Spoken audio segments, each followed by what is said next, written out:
नमस्कार दोस्तों, पॉइंट 32 में आपका स्वागत है। अब आपको मिलेगा हर वीडियो में बिल्कुल सटीक जानकारी। आज हम लाए हैं आपके लिए एक स्पेशल वीडियो, तो चलिए वीडियो को स्टार्ट करते हैं। हेलो डियर स्टूडेंट्स, कैसे हैं आप सभी। उम्मीद करता हूँ अच्छे होंगे। देखिए, हमारी लास्ट टॉपिक जो था, लास्ट वीडियो में हमारा टॉपिक था एसी फंडामेंटल्स।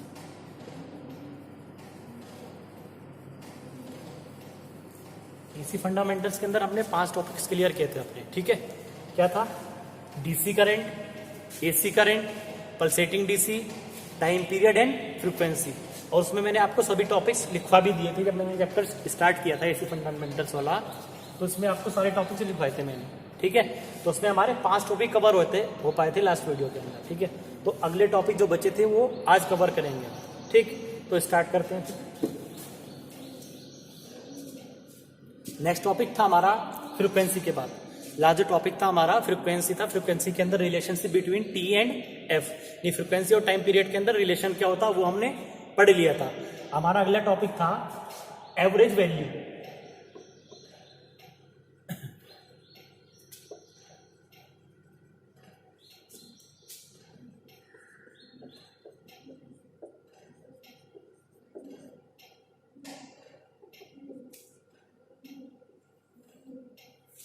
एवरेज वैल्यू मतलब औसत मान।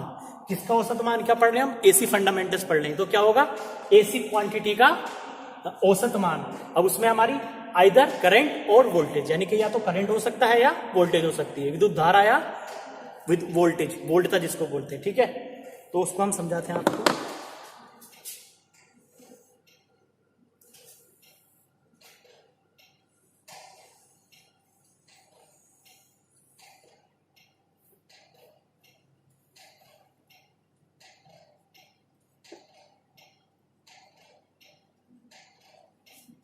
ठीक, ये हमारी साइनोसॉइडल वेव है एसी की, ठीक है। किसके रेस्पेक्ट में? टाइम के रेस्पेक्ट में करंट की। तो ये हमारी क्या होगी? करंट की मैक्सिमम वैल्यू होगी आईएम। उसी तरह ये भी करंट की मैक्सिमम वैल्यू होगी IM.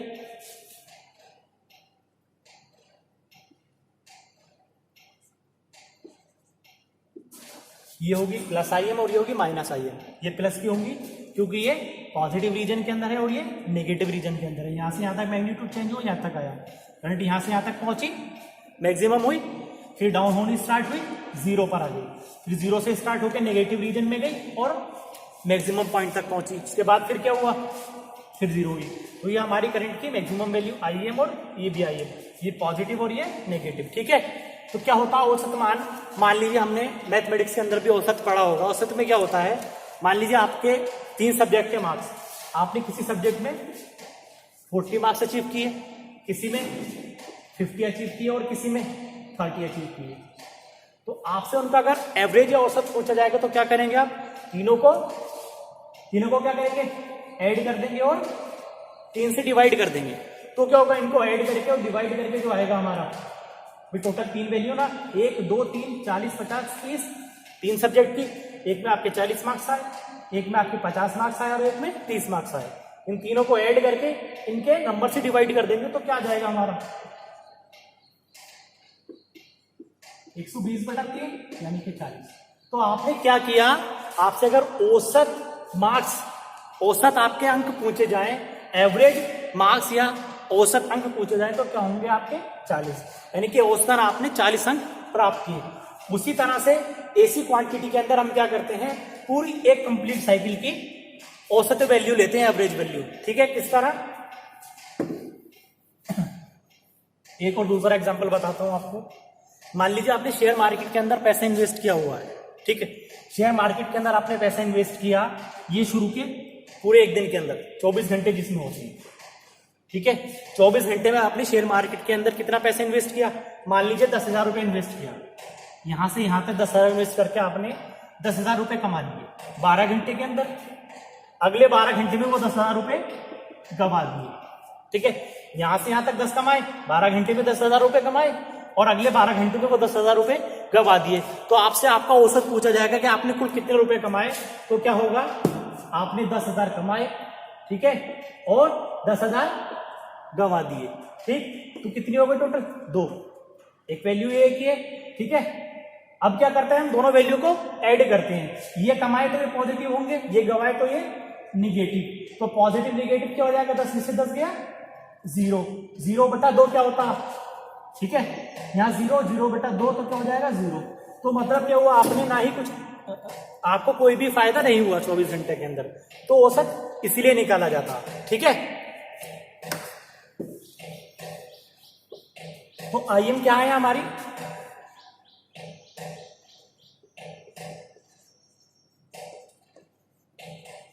Maximum value of current. IM क्या हमारी, करंट की मैक्सिमम वैल्यू, यानी कि करंट की अधिकतम वैल्यू, धारा की अधिकतम मान, धारा का अधिकतम मान, ठीक है। तो क्या हुआ, यहां से यहां तक हम करंट को टाइम के रेस्पेक्ट में ले रहे हैं, तो यहां से यहां तक टाइम क्या हुआ, बढ़ा, टाइम बढ़ा तो करंट भी बढ़ी, यहां से करंट बढ़ी इस पॉइंट पे, यहां यहाँ मैक्सिमम हो गई, ठीक है। तो क्या हुई, IM पॉजिटिव रीजन में है। अगले फिर क्या हुआ, सेकंड में यहां तक पहुंच गई, इस टाइम तक T टाइम हुआ, मान लीजिए T1, अगले टाइम फिर यहां से यहां तक T2 हुआ, तो अगले टाइम में क्या हुआ, ये करंट यहां से यहां तक क्या होगी, घटेगी बढ़ेगी, भाई नेगेटिव रीजन में जा रही है तो करंट घटेगी, यानी कि माइनस होगी, तो क्या हुआ, -IM अपॉन, भाई दो वैल्यूज है हमारी तो अपन 2 कर देंगे। अब IM में से IM जाएगा तो क्या हो जाएगा 0, 0.2 इक्वल टू 0। तो एक प्योर साइनसॉइडल वेव के अंदर, जब एक प्योर साइनसॉइडल वेव लेते हैं एक कंप्लीट साइकिल में, प्योर साइनसॉइडल वेव के अंदर एक कंप्लीट साइकिल में, ठीक है, ये कंप्लीट साइकिल में हमारी जो करंट होती है उसकी एवरेज वैल्यू क्या होती है, 0 होती है, ठीक है। तो क्या लिखेंगे इसे, लिखिए इसको, average value of current, average value of current for a complete cycle is 0। यानी कि एक हमारी कंप्लीट साइकिल के लिए करंट की एवरेज वैल्यू क्या होगी, 0 होगी। अब उसमें अगर हम यहां वोल्टेज ले ले तो वोल्टेज की जो हमारी वैल्यू होगी, एवरेज वैल्यू, वो भी 0 होगी, किसके अंदर, एक कंप्लीट साइकिल में, साइनसॉइडल वेव के अंदर, ठीक है। अब हम एक सूत्र पढ़ते हैं, एक फॉर्मूला पढ़ते हैं, ठीक है, एक फॉर्मूला पढ़ते हैं, क्या होता है वो फॉर्मूला, इसको थोड़ा रफ कर दूं यहां से, ये कंप्लीट साइकिल ले रहे हैं ना, तो हम यहां लिख लें, ये T हो गया, ठीक है। हम एक फॉर्मूला पढ़ते हैं, I average is equals to 2IM upon pi, ठीक है। या दूसरे लफ्जों में अगर हम कहें क्या होगा, 2IM अपॉन पाई या 0.637 IM, ठीक है। किस तरह आया, 2 अपॉन पाई को जब हम सॉल्व करेंगे, 2 अपॉन पाई और पाई की जब वैल्यू रखेंगे 2 अपॉन 3.14, तो 0.637 आएगा हमारा निकल के, इसको जब हम सॉल्व करेंगे, ठीक है। तो I average equal to 2IM upon pi, या इसको हम लिख सकते हैं 0.637 IM।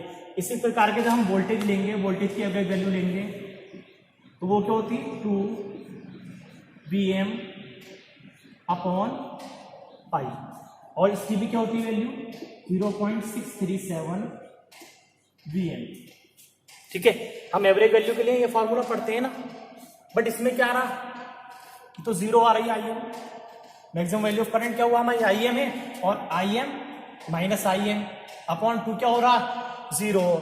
तो हम ये फॉर्मूला कहां से पढ़ते हैं, ये फॉर्मूला कहां से पढ़ते हैं, तो ये हमारा क्या होता है, average value of A current for a complete cycle 0। क्या होता है, एक कंप्लीट साइकिल के लिए जो होती है हमारी करंट की एवरेज वैल्यू या वोल्टेज की एवरेज वैल्यू, किसमें, AC क्वांटिटी के अंदर 0 होती है, किसके लिए, फॉर अ कंप्लीट साइकिल। तो हम ये जो फॉर्मूलाज पढ़ते हैं इसको याद रखना है, ये होते हैं हमारे किसके लिए, हाफ साइकिल के लिए। दीज आर ओनली फॉर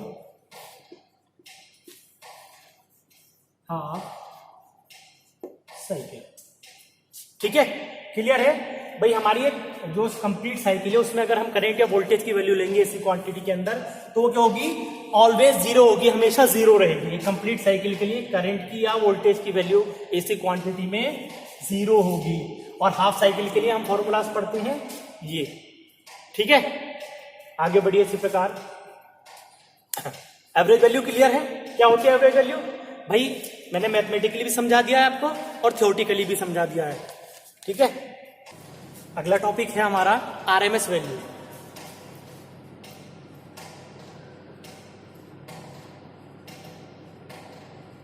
ये इसको क्या कहते हैं हम? रूट मीन स्क्वायर वैल्यू, और हिंदी में क्या कहते हैं इसे? वर्ग माध्य मूल मान, ठीक है, या वर्ग माध्य मान भी कह सकते हैं हम इसको, ठीक है। तो इसके बारे में डिस्कस करेंगे हम, ठीक है। तो क्या हुआ, इसके ऊपर एक स्टोरी से अगर मैं समझाऊं आपको तो बेटर समझ में आएगा, ठीक है। ये होता हमारा एवरेज वैल्यू का दूसरा ही रूप है, क्योंकि एसी क्वांटिटी में कंप्लीट साइकिल के लिए हमारी जो एवरेज वैल्यू निकल के क्या आई थी? जीरो आई थी। तो एसी वैल्यू में उस वैल्यू को एक साइकिल में कंप्लीट करने के लिए जो चयन किया गया, उसी के लिए आरएमएस वाला हमारा ये जो टॉपिक बना वो इसलिए बना, जो आरएमएस निकालते हैं ना हम, RMS value, root mean square value, वो एवरेज वैल्यू ही होती है ऐसी क्वांटिटी कंप्लीट साइकिल के लिए। बट उसको दर्शाने के लिए एवरेज वैल्यू, क्योंकि हमारी क्या आ रही थी वहां पर, एक कंप्लीट साइकिल के लिए हमारी एवरेज वैल्यू क्या आ रही थी? जीरो आ रही थी। बे कंप्लीट साइकिल की एवरेज वैल्यू को जीरो ना निकाल के जो हमारी एक्चुअली निकल के आनी चाहिए उसको निकालने के लिए, या जीरो से मान लीजिए साइकिल यहाँ पर है, यहाँ की वैल्यू निकालनी है, तो उसको निकालने के लिए हमने आरएमएस का सहारा लिया। आरएमएस हमारा आया, ठीक है। तो किस तरह आया ये? इसमें दो दोस्त थे, एक चिंटू और एक मिंटू, ठीक है। दोनों एक ही क्लास में थे, ठीक। क्या हुआ, चिंटू को समझ में आया कि चिंटू ने क्या पढ़ा, हमारे एवरेज वैल्यू पढ़ी। चिंटू ने एवरेज वैल्यू पढ़ी तो उसने कहा यार एक कंप्लीट साइकिल के लिए हमारा जो एवरेज वैल्यू आ रही है वो जीरो आ रही है। बस वो इससे एग्री नहीं था, बोला मैं इसको निकाल के रहूंगा, ये कर दूंगा, वो कर दूंगा। तो उसने क्या किया, करना शुरू किया अपना काम, ठीक। उसने अपना काम स्टार्ट किया।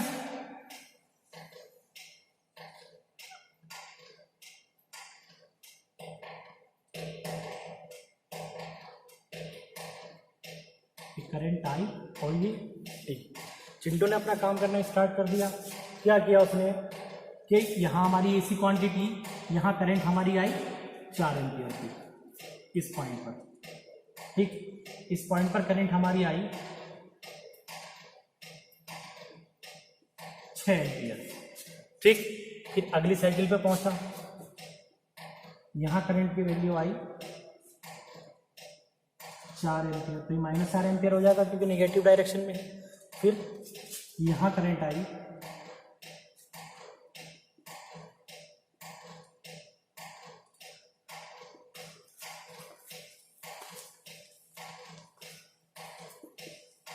6 एम्पियर। अब चिंटू ने क्या किया, इसके एवरेज वैल्यू निकालनी स्टार्ट की। आई एवरेज क्या किया, 6 + 4 प्लस क्या वैल्यू अगली, माइनस के 4 है ना नेगेटिव में करंट, -4 प्लस -6 होगी नेगेटिव रीजन में, ठीक है। कितनी वैल्यूज है हमारी, 1 2 3 4, 4 है, नीचे 4 ले लिया भाई, औसत इसी तरह निकालते ना। अब जब उसने सॉल्व करना शुरू किया तो क्या आया, 6 4 10, और 4 और 6 माइनस के 10 हो गए, बटे 4 0। भाई ये कंप्लीट साइकिल में हमने एवरेज वैल्यू 0 निकाली थी, चिंटू ने अपना दिमाग मारा, माथा चप्पी की तो 0 आया। अब जब 0 आ गई तो वो उदास बैठ गया, ठीक है। जब 0 आई तो उदास बैठ गया। मिंटू उसके पास पहुंचता, भी मिंटू पूछता उससे, भाई क्यों उदास बैठा, क्या बात है? तो बोलता मैं इस तरह से कर रहा था, इसकी एवरेज वैल्यू जो है 0 आ रही है। अब मिंटू को उस बात का दुख हुआ कि उसका दोस्त एक चीज को निकालना नहीं निकल पा रही तो दुख हो रहा। अब मिंटू ने भी अपने दिमाग में ठानी, मैं भी इसको अपने तरीके से निकाल के रहूंगा, आरएमएस वैल्यू दूंगा जरूर, एवरेज वैल्यू जरूर दूंगा एक कंप्लीट साइकिल के लिए। तो फिर उसने अपना काम स्टार्ट किया, क्या किया उसने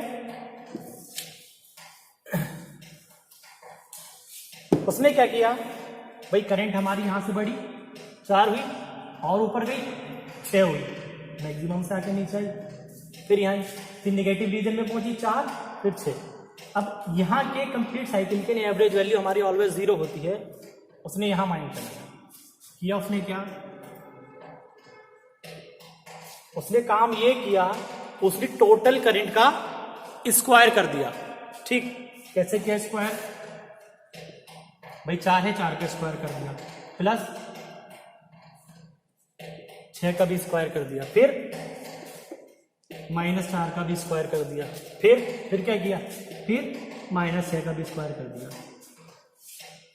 चिंटू से बोला यार हमें तो करंट का आरएमएस वैल्यू, करंट के एवरेज वैल्यू चाहिए, करंट के स्क्वायर की थोड़ी हमने एवरेज वैल्यू माननी है, निकालनी है, हमें तो करंट की एवरेज वैल्यू निकालनी है, उसके स्क्वायर की थोड़ी निकालनी है। तो उसने फिर दिमाग लगाया, बोले अब मैं इसका औसत निकालता हूं। औसत किसे कहते हैं, एवरेज या मीन, माध्य जिसको बोलते हैं। तो उसने इनका भाई टोटल 4 वैल्यू है, 4 से डिवाइड कर दिया। दोनों में अब भी डिस्कशन चला, भाई हमें तो करंट की वैल्यू निकालनी थी, एवरेज वैल्यू, हम स्क्वायर निकाल कर उसका औसत क्यों निकालना है। मिंटू अब भी फिर सोचने लगा, मिंटू ने कुछ देर सोचा, फिर उसने क्या किया, इसका रूट ले लिया। तो कोई वैल्यू है, मैं उसका सीधा, मान लीजिए करंट है, करंट की वैल्यू चाहिए हमें, करंट के स्क्वायर की वैल्यू चाहिए होगी तो गलत होगी ना। तो उसने क्या किया, करंट के स्क्वायर की वैल्यू लेके उसको रूट कर दिया। भाई मान लीजिए हमने 2 का स्क्वायर कर दिया, हमें तो 2 की वैल्यू चाहिए तो 2 आनी है, 2 के स्क्वायर कर दिया तो 4 आ जाएगा। ठीक है, तो उसने क्या किया, फिर 4 का रूट कर दिया तो 2 हो गई, बात वहीं आ गई। इसी प्रकार क्या किया उसने, इसका रूट कर दिया। अब यही चीज जो कहलाई हमारी, वो कहलाई IRMS या VRMS। क्या किया उसने, टोटल करंट्स ली चारों, उनका स्क्वायर किया, प्लस उनका औसत लिया, औसत निकाल के उनका रूट निकाल दिया, वर्गमूल। तो क्या हुआ, हमारी करंट की वैल्यू आ गई। ठीक है, तो क्या किस प्रकार, मान लीजिए हमारी करंट I1 है, ये I1 है और ये I2 है, ये I3 है और ये I4 है। तो 4 करंट है हमारी, इसका हमें क्या निकालना है, एवरेज निकालना है। अब एवरेज किस तरीके से निकालना हमें पता है, कंप्लीट साइकिल में जो है तो एसी क्वांटिटी कोई भी हो उसका एवरेज वैल्यू 0 होती है। तो उसने क्या किया, I1 का स्क्वायर कर दिया, I2 का स्क्वायर कर दिया, I3 का स्क्वायर कर दिया और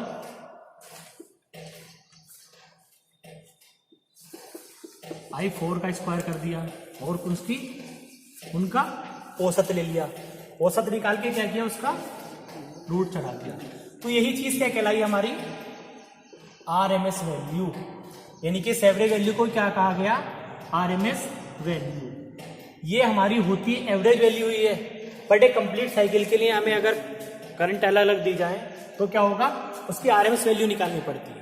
ठीक है, तो आरएमएस का मतलब क्या है, पहले हमारी कोई भी किस तरह चलते हैं, इधर चलते हैं, राइट टू लेफ्ट। क्या करते हैं, पहले किसी भी क्वांटिटी का कोई भी हमारी करंट है या वोल्टेज है इसी के अंदर, पहले उसका स्क्वायर करते हैं। ठीक है, फिर क्या करते हैं, उसका मीन निकालते हैं, लास्ट में उसका रूट निकालते हैं, यानी कि वर्गमूल। पहले स्क्वायर किया, फिर मीन लिया, मीन मतलब माध्य या एवरेज, औसत जिसको बोलते हैं। फिर क्या किया हमने, उसका रूट चढ़ा दिया, वर्गमूल। तो हमारा क्या आ गया, इस तरह से निकल के आरएमएस वैल्यू आ गई। Clear, RMS value. अब आरएमएस वैल्यू क्या होती है हमारी जो घरों में सप्लाई आती है, किस तरह लिखी हुआ था उसके ऊपर, 230 वोल्ट AC। ठीक है, 50 हर्ट्ज, या हमारा कोई इक्विपमेंट होता है उस पर इस तरह मेंशन होता। तो इसका मतलब क्या है, ये जो 230 वोल्ट है ये क्या होगी, हमारी आरएमएस वैल्यू होगी। आरएमएस वैल्यू क्यों होगी, क्योंकि यहाँ की वैल्यू भी हो सकती है, यहाँ की भी हो सकती है, यहाँ की भी हो सकती है, यहाँ की भी हो सकती है, यहाँ की भी हो सकती है। भाई उसने मेंशन तो नहीं किया मैक्सिमम वैल्यू है, उसने मेंशन तो नहीं किया ये एवरेज वैल्यू है। तो हमारे घरों में ये किसी भी चीज पे अगर मेंशन इस तरह से 230 वोल्ट एसी, 100 वोल्ट एसी, ठीक है, या 200 वोल्ट एसी, ये चीज मेंशन है इस तरीके से, तो ये कौन सी वैल्यू होती है हमारी? RMS value. ये एग्जाम के अंदर क्वेश्चन आ चुका है ऑप्शनल में कि 100 वोल्ट एसी और 50 हर्ट्ज किसी ट्रांसफार्मर की प्राइमरी वाइंडिंग को दी जाती है, ठीक है। तो इसमें 100 वोल्ट एसी क्या है? एवरेज वैल्यू है, या हमारी मैक्सिमम वैल्यू है, या हमारी आरएमएस वैल्यू है, या नन ऑफ दीज, इनमें से कोई नहीं। तो क्या होगी हमारी? ये आरएमएस वैल्यू होगी। तो आरएमएस वैल्यू क्या होती है? आरएमएस वैल्यू वो होती है जो कि हमें मेंशन नहीं हो कि ये मैक्सिमम वैल्यू है या लोएस्ट वैल्यू है। यहां पे कहीं भी बीच की वैल्यू जो हमारी क्या कहलाती है? वो आरएमएस वैल्यू कहलाती है, ठीक है। क्लियर? क्या होती है RMS value? Root mean square. क्या किया मिंटू ने? आई का पहले क्या किया? करंट का क्या किया? स्क्वायर किया, फिर उसका औसत लिया, उसके बाद उसका रूट चढ़ा दिया, बात वहीं आ गई। तो ये जो हमारी वैल्यू कहलाएगी वो आरएमएस वैल्यू कहलाएगी। होप क्या आप लोगों को समझ में आया होगा, ठीक है। और इस आरएमएस वैल्यू को हम क्या कहते हैं? इसी को ही इफेक्टेड वैल्यू भी कहा जाता है। नोट कर लेना, इफेक्टेड वैल्यू भी पूछ लेता किसे कहते हैं, ठीक है। प्रभावी जो मान होता है हमारा इफेक्टेड वैल्यू है, प्रभावी मान, इसको प्रभावी वाल भी कहते, प्रभावी मान भी कहते हैं, ठीक है। और एसी सिस्टम में जहां भी अगर मेंशन नहीं हो कि ये मैक्सिमम वैल्यू है या लोएस्ट वैल्यू है, कि ये आईएम है या लोएस्ट वैल्यू है, या वोल्टेज की या करंट की, दोनों में से किसी की भी अगर मेंशन नहीं है, तो वहां क्या होगा? ऑलवेज वो उसका आरएमएस मान होगा या आरएमएस वैल्यू होगी, ठीक है। क्लियर? चलिए अब आगे बढ़ते हैं नेक्स्ट टॉपिक की तरफ। अगला topic peak to peak voltage. Peak to peak voltage, या इसको हम क्या कह सकते हैं? शिखर से शिखर वोल्टेज, ठीक है। बहुत छोटा सा टॉपिक है, ठीक। मान लीजिए कोई हमारी एसी क्वांटिटी है, ठीक है। ये वोल्टेज है, ये टाइम, ठीक है। अब ये यहां से यहां तक जो वोल्टेज की वैल्यू क्या होगी? Vm, और यहां से यहां तक की वैल्यू, ये यहां से यहां तक की वैल्यू क्या होगी हमारी? ये भी Vm होगी, ठीक है। बट ये निगेटिव डायरेक्शन में है, तो सिर्फ ये क्या चीज शो करती है? डायरेक्शन, यानी कि निगेटिव डायरेक्शन में। और अगर हम मैग्नीट्यूड लेंगे तो इसको भी पॉजिटिव लेंगे, अगर हम डायरेक्शन छोड़ के मैग्नीट्यूड में लेंगे तो इसको भी पॉजिटिव लेंगे। तो शिखर से शिखर वोल्टेज लेना, तो हम इसमें डायरेक्शन नहीं देखनी, इस शिखर से इस शिखर तक जो वोल्टेज होगी हमारी, ठीक है, उसका मैग्नीट्यूड लेंगे। मैग्नीट्यूड मीन्स परिमाण, उसका हमने डायरेक्शन नहीं लेनी, यानी कि दिशा नहीं लेनी है, तो इसको हम प्लस Vm लेंगे।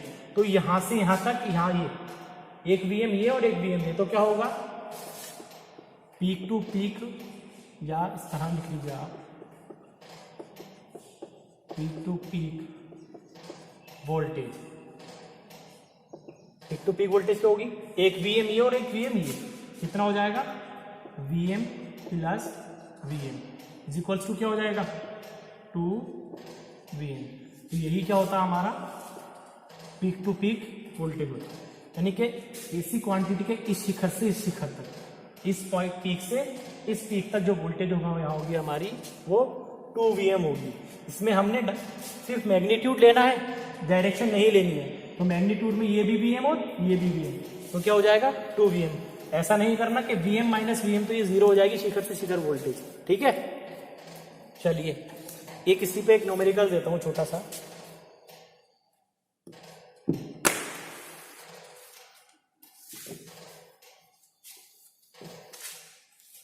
क्या है?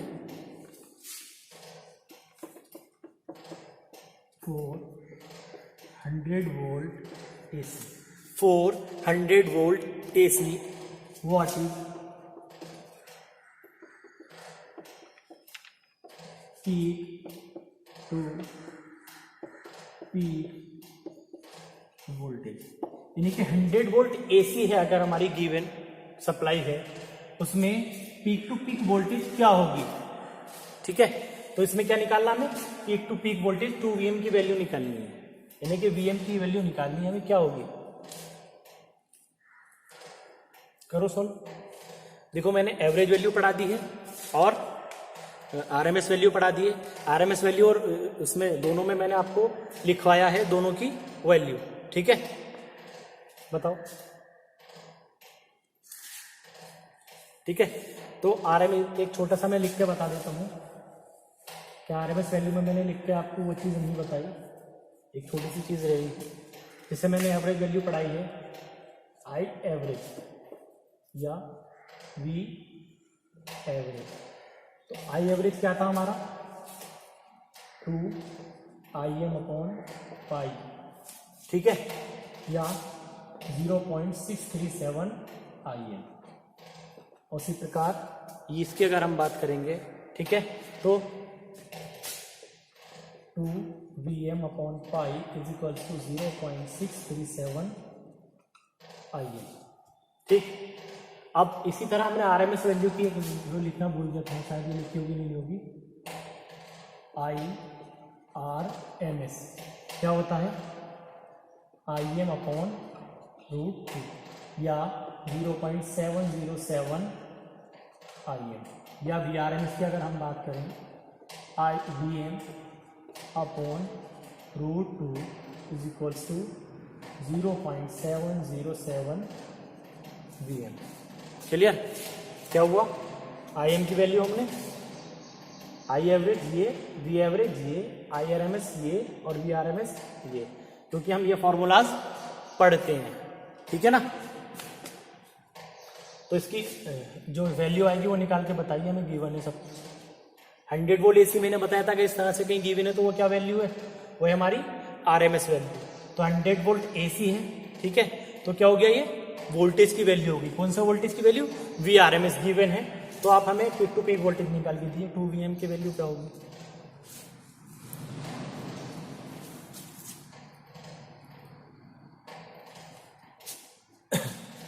चलिए सॉल्व करके बताते हैं, किया किसी ने नहीं किया होगा, चलिए मैं बताता हूँ।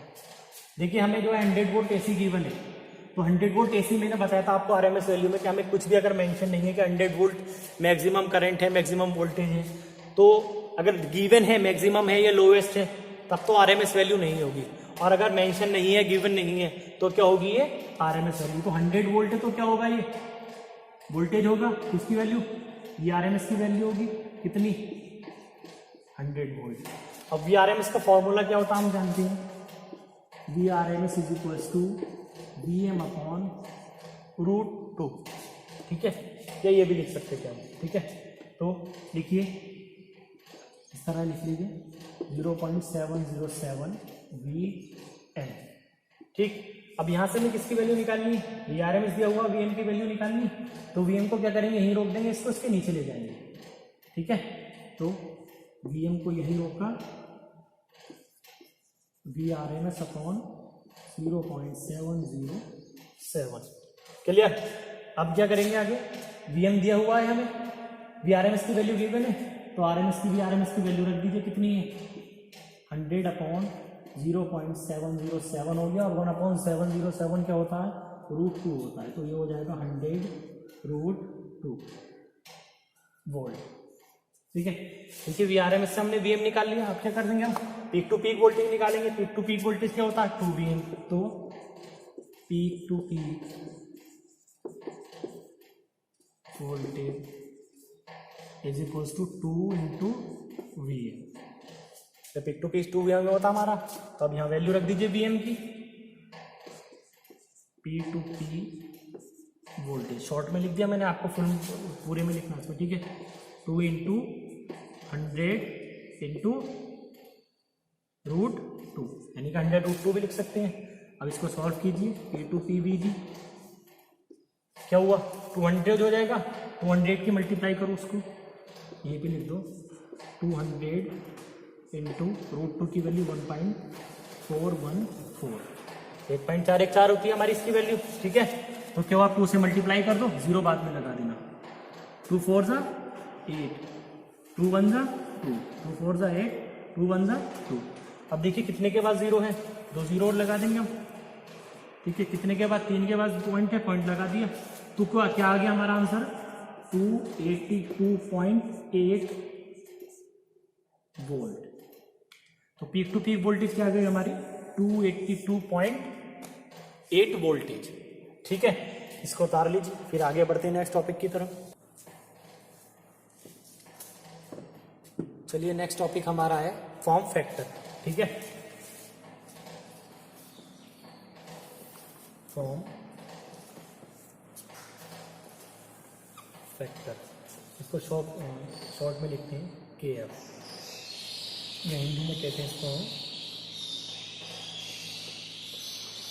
रूपक गुणांक, ठीक है। फॉर्म फैक्टर हिंदी में बोलते हैं इसको रूपक गुणांक, और इसको शो करते हैं KF से। ये होता क्या है हमारा, ठीक है। इसकी जो डेफिनेशन होती है वो होती है ratio of RMS value and average value called form factor, यानी कि ratio of RMS value and average value called form factor, या हिंदी में अगर आप कह सकते हैं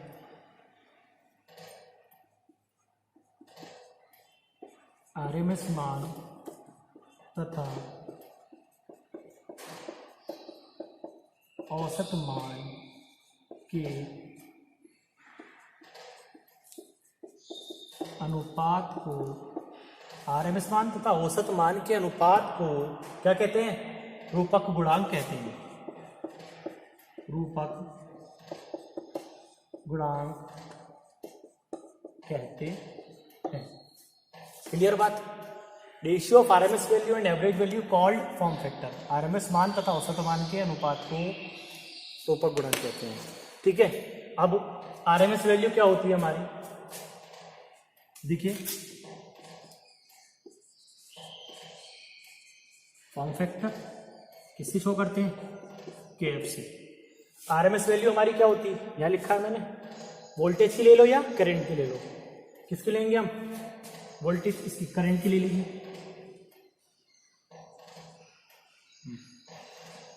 0.707 IM, M को बेस पे लिखना है इसके, अपॉन दूसरा क्या है, औसत मान।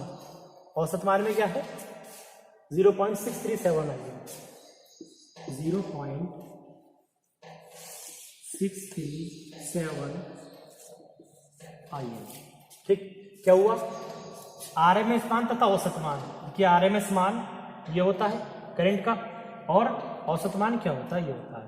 तो RMS मान तथा औसत मान के अनुपात, दोनों का अनुपात हो गया, इसी को क्या कहते हैं हम, फॉर्म फैक्टर, ठीक है। अब क्या होगा, IM से IM कैंसिल हो जाएगा, ठीक। क्या बात है, 0.707 और 0.637, ठीक। इसको जब डिवाइड करेंगे तो इसको डिवाइड करके हमारी KF की वैल्यू आएगी 1.11। क्लियर भाई, 0.707 IM क्या है हमारा RMS वैल्यू, और 0.637 है IM क्या है हमारी औसत मान। RMS मान तथा औसत मान दोनों का औसत हो गया, यहाँ IM कॉम, दोनों IM आए ऊपर नीचे कैंसिल हो जाएंगे एक दूसरे से, क्या बचेगा 0.707 अपॉन 0.637। जब आप यहाँ से पॉइंट हटाएंगे, यहाँ से भी हटा लेंगे, जब 707 को 607 से भाग करेंगे तो 1.11 आएगा, यानी कि 1.11। और इसी को क्या कहते हैं हम, फॉर्म फैक्टर। ये होता किसके लिए, ये जो वैल्यू आती है हमारी 1.11 ये आती है, रिमेंबर याद रखना, ये फॉर प्योर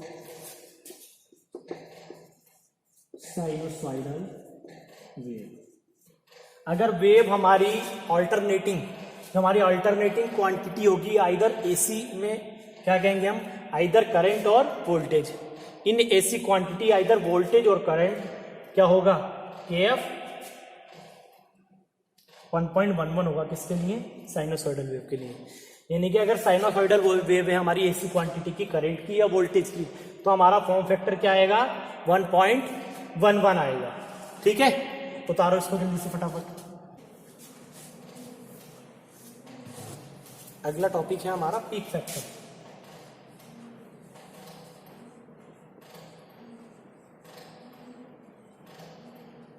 पीक फैक्टर, और इसको हम कह सकते हैं, दूसरी लैंग्वेज में इसको बोलते हैं क्रस्ट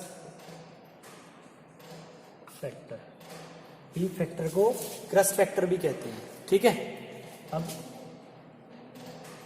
ठीक, पीक फैक्टर या क्रस्ट फैक्टर, ठीक, इसको शो करते हैं हम KP से, और इसको हिंदी में बोलते हैं हम शिखर गुणांक। क्या बोलते हैं इसको हिंदी में, शिखर गुणांक। ठीक है, अब देखिए इसकी डेफिनेशन क्या होगी।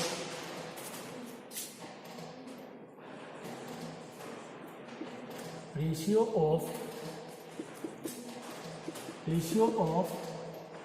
Maximum value, ratio of maximum value and RMS value, ratio of maximum value and RMS value is called, ratio of maximum value and RMS value is called peak factor, या कह सकते हैं इसको क्रस्ट फैक्टर। ठीक है, हिंदी में लिखिए हम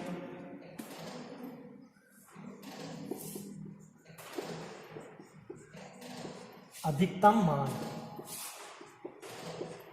अधिकतम मान किसका, प्रत्यावर्ती राशि का। या हम ये भी लिख सकते हैं कि प्रत्यावर्ती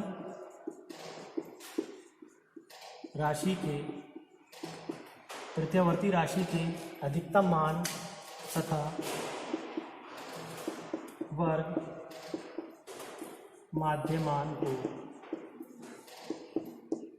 वर्ग माध्य मान या वर्ग माध्य मूल मान को, प्रत्यावर्ती राशि के अधिकतम तथा वर्ग माध्य मूल मान के, प्रत्यावर्ती राशि के अधिकतम मान तथा वर्ग माध्य मान के, प्रत्यावर्ती राशि के अधिकतम मान तथा वर्ग माध्य मान के अनुपात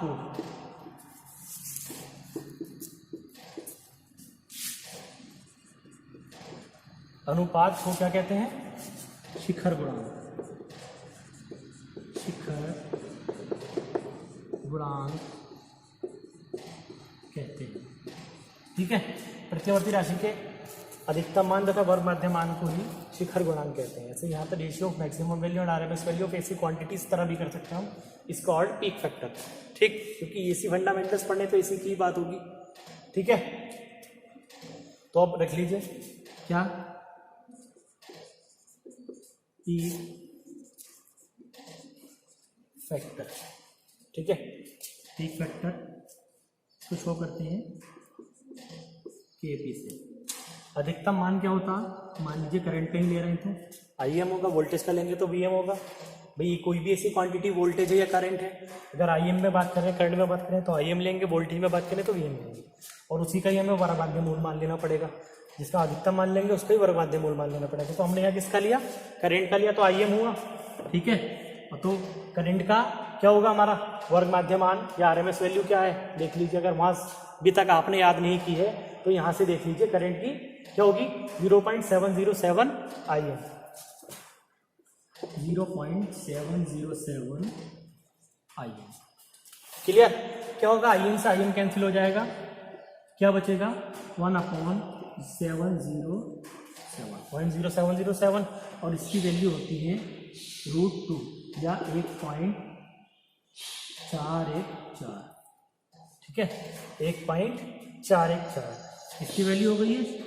आ गया हमारा KP। तो ये किसके लिए होता है, ये भी हमारा किसके लिए होता, for purely sinusoidal wave, for purely sinusoidal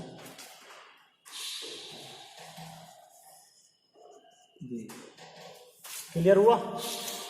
किसको कहते हैं शिखर गुणांक? जल्दी समझिए। Ratio of maximum value and RMS value of AC quantity is called peak factor.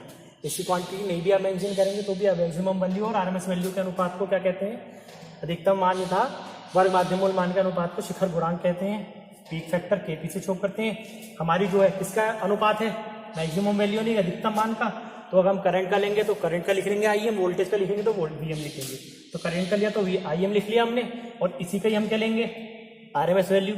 RMS value क्या होती है हमारी करंट की? 0.707 या आईएम अपॉन √2, तब भी बात वही आएगी। ठीक है, लिख लिया। दोनों का अनुपात हो गया, आईएम से आईएम कैंसिल, 1/0.707। और इसको जब हम डिवाइड करेंगे, आप कैलकुलेटर से कर लेना, हमने किया हुआ है, तो √2 आ जाएगा। और √2 को हम वैल्यू हम जानते हैं क्या होती है? 1.414। तो इसी के ये किसी की वैल्यू होती है? केपी की। इसको क्या बोलते हैं? केपी को पीक फैक्टर या क्रेस्ट फैक्टर। और ये जो वैल्यू होती है हमारी साइनोसॉइडल वेव के लिए होती है। अब पीक फैक्टर और एक था हमारा फॉर्म फैक्टर और एक था हमारा पीक फैक्टर। इन दोनों को क्यों यूज करते हैं हम? देखिए क्यों यूज करते हैं। मान लीजिए कोई हमारी वेव है, साइन वेव है, ठीक है, एसी क्वांटिटी में, ठीक, और अगली इस तरह से। तो फॉर्म फैक्टर क्या करता है हमारा? फॉर्म फैक्टर जो है हमारी जो हमारी वेव होगी, वेव के फॉर्म को शो करेगा कि वेव जो है किस फॉर्म में है, साइनोसॉइडल है, रैंप है, या ट्राइंगुलर शेप में है, किस तरीके की है। तो ये हमारा क्या करेगा? फॉर्म फैक्टर हमारी जो एसी क्वांटिटी की वेव फॉर्म होगी, वेव फॉर्म को शो करेगा। जो फॉर्म फैक्टर और पीक फैक्टर को हम यूज करते हैं, किस लिए यूज करते हैं इनको? कि ये हमें क्या यूज करते हैं? फॉर्म फैक्टर देता हमें हमारी साइन वेव की या कोई सी भी वेव है, यानी कि हमारी वेव जो है उसकी फॉर्म के बारे में बताता, हमारी जो वेव फॉर्म है वो किस तरीके की है। ठीक है, पीक फैक्टर की क्या काम होता है?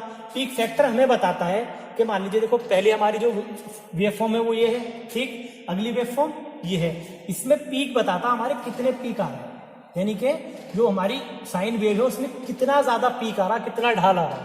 तो जो इसको पीक फैक्टर जो है हमारा, या क्रेस्ट फैक्टर, शिखर गुणांक जिसको बोलते हैं, वो हमें बताता है कि इसमें हमारे कितने पीक आ रहे हैं, जो वेव हमारी कितने टाइम के लिए ऊपर जा रही है और कितने टाइम के लिए नीचे आ रही है। ठीक है, फॉर्म फैक्टर वेव की फॉर्म को बताएगा, पीक फैक्टर जो हमारी वेव की क्या बताएगा? कितने पीक आ रहे हैं, पीक के बारे में बताएगा। ठीक है, चलिए उतारिए इसको जल्दी से। देखिए टॉपिक हो गए हमारे आज के। बस अब लास्ट जो है अगला टॉपिक नहीं करवाऊंगा मैं, नेक्स्ट वीडियो में कराएंगे नेक्स्ट टॉपिक, क्योंकि काफी लंबा टॉपिक है, वो 15-20 मिनट ले जाएगा। ठीक है, वह हमारा क्या है नेक्स्ट टॉपिक बता देता हूँ, करवा देने के लिए। Instantaneous value of current. Instantaneous value of current, इसको हिंदी में बोलते हैं विद्युत धारा का या धारा का तात्क्षणिक मान, या तात्क्षणिक भी कह सकते हैं, विद्युत यानी धारा का तात्क्षणिक मान। तो ये जो हमारा टॉपिक है ये करीब 15 से 20 मिनट का, इसको हम जो है नेक्स्ट वीडियो में डिस्कस करेंगे। अब जो हमारा लास्ट टॉपिक कराया मैंने, पीक फैक्टर, हमारे 4 टॉपिक हो गए ना, average value, RMS value, peak to peak voltage, peak factor, form factor, 5 topic हो गए। उसी पे बेस्ड एक न्यूमेरिकल दे रहा हूँ, छोटा सा न्यूमेरिकल को करके दिखाना है। ठीक है, कह रहा है 400 एम्पियर, 400 एम्पियर एसी करंट,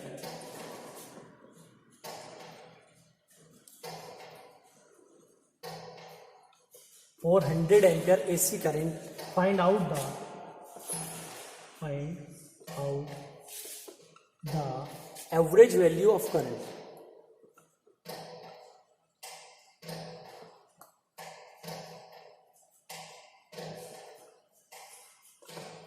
या हिंदी में कहें 100 एम्पियर की हमने क्या किया है,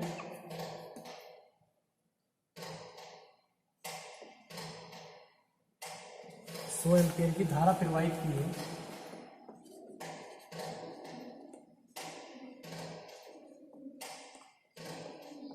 सौ एम्पियर की धारा प्रवाहित करने पर जो है हमारा धारा का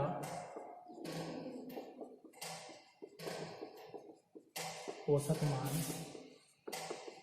या लिख दिया है मैंने, लिखने की ज़रूरत नहीं थी, हिंदी वाले बच्चे भी उनको समझाने के लिए। करके बताइए जल्दी से।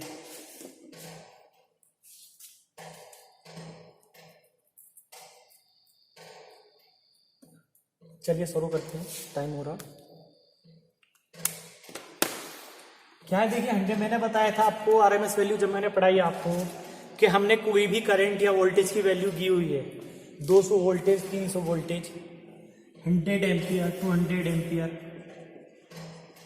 But we have not mention it either it is maximum value और लोवेस्ट वैल्यू। यानी कि हमने नहीं बताया है कि ये किसी ने नहीं बताया है क्वेश्चन करते हुए कि ये जो है अधिकतम मान या कम मान है, तो उसको क्या मानते हैं, ठीक है, क्या मानते हैं उसको, आरएमएस वैल्यू। तो ये करंट की क्या है, आरएमएस वैल्यू, ये है IRMS जो कि 100 एम्पियर की है, ठीक है। अब इसमें से हमें निकालना क्या है, क्या बता रहा हो, औसत मान निकालना है, ठीक है। तो उसके लिए हमें क्या चाहिए, मैक्सिमम वैल्यू चाहिए करंट की। तो करंट की मैक्सिमम वैल्यू पाने के लिए हम IMS वाला फार्मूला यूज करेंगे। क्या होता है, IRMS। देखिए मैंने उधर साइड से भी साफ नहीं किया, इसीलिए टेबल बना रखी हुई है। क्या है IRMS, क्या होता है, IRMS is equals to 0.707 IM। ठीक भाई, ये लिख लिया। या आप इसको क्या कर सकते हैं, ये ना लिख करके या इसको भी लिख लीजिए 0.707 IM। किसके बराबर होगा ये, IM अपॉन √2, IM अपॉन √2 ले लीजिए। चलिए ठीक है, मत मानिए, नहीं मान रहे हैं, क्या लेंगे, IM अपॉन √2 लेंगे, क्योंकि इससे शॉर्ट ही हो जाएगा थोड़ा सा। ठीक, क्या क्या IM की वैल्यू निकालनी है, तो √2 इसकी मल्टीप्लाई में पहुंच जाएगा IRMS की। तो IM is equals to IRMS into √2। अब IRMS की वैल्यू क्या दी हुई हमें, 100। तो IM की वैल्यू क्या हो जाएगी हमारी, 100 √2। क्लियर। अब IM की वैल्यू आ गई, यहाँ से हम भाई एवरेज वैल्यू निकाल ही सकते हैं। एवरेज वैल्यू का फॉर्मूला हमें पता है, क्या होता, I average is equals to 0.637 IM। ठीक है, दिया हुआ है। अब लिखो I average is equals to 0.637 into IM की वैल्यू क्या है, 100 √2। 100 √2 हो गई। जब इसकी इससे मल्टीप्लाई करेंगे तो क्या हो जाएगा, देखो मल्टीप्लाई करो आप, कीजिए, क्या आ जाएगी, I average is equals to 90.085 ampere. यह आ गया हमारा विद्युत धारा का औसत मान, जो इसने पूछा था। क्या पूछा था, 100 एम्पियर की धारा प्रवाहित करने पर धारा का औसत मान क्या होगा, या धारा का औसत मान ज्ञात करो। तो क्या हुआ, मैंने बताया था आरएमएस वैल्यू पढ़ाते हुए, जब तक हमें, मान लीजिए हमारे घर में 230 वोल्ट की सप्लाई आ रही है, हमारा एनर्जी मीटर होता है, फ्रिज होता है, वॉशिंग मशीन होता है, क्या लिखा हुआ होता है, 230 वोल्ट AC, 100 एम्पियर, इस तरह से होता 50 हर्ट्ज। ये चीज़ें मेंशन है हमें।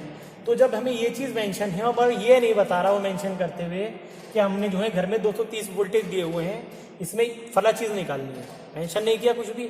अब अगर वो मेंशन कर दे कि इस घर के अंदर, इस फ्रिज के अंदर, इस वॉशिंग मशीन में अधिकतम 230 वोल्ट दे रहे हैं, तो अधिकतम अगर दे देगा तो IM हो जाएगा, तो हमें RMS वैल्यू की जरूरत ही नहीं। RMS वैल्यू वो होगी जहां पर कुछ चीज़ मेंशन ना की जाए। अब आप मान लीजिए इस तरह से दिया हुआ है, कोई ट्रांसफार्मर है हमारा, ठीक, ट्रांसफार्मर की प्राइमरी कॉइल में उसने क्या किया हुआ, कॉइल के अंदर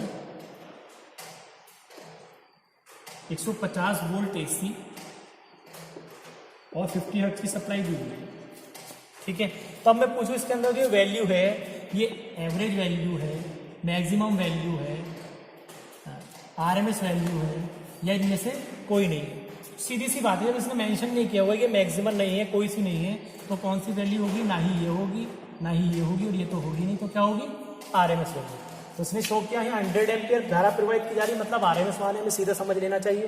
RMS मान है तो RMS से हमें पता फॉर्मूला क्या होता, IRMS equals to IM upon root 2, maximum value निकाल लेंगे यहाँ से इस तरह। अब यहाँ से हमें पता IM निकल गया हमारा, आई एवरेज क्या होता 0.637 IM, या IM 2 या क्या होता 2 IM अपॉन पाई। इन दोनों को सॉल्व करके क्या आया था हमारा 0.637 आया था। ठीक है, तो हमने डायरेक्टली क्या लिख लिया 0.637 IM और IM की वैल्यू रख के इससे मल्टीप्लाई कर दी, तो हमारी वैल्यू क्या आ गई अगली आई एवरेज की वैल्यू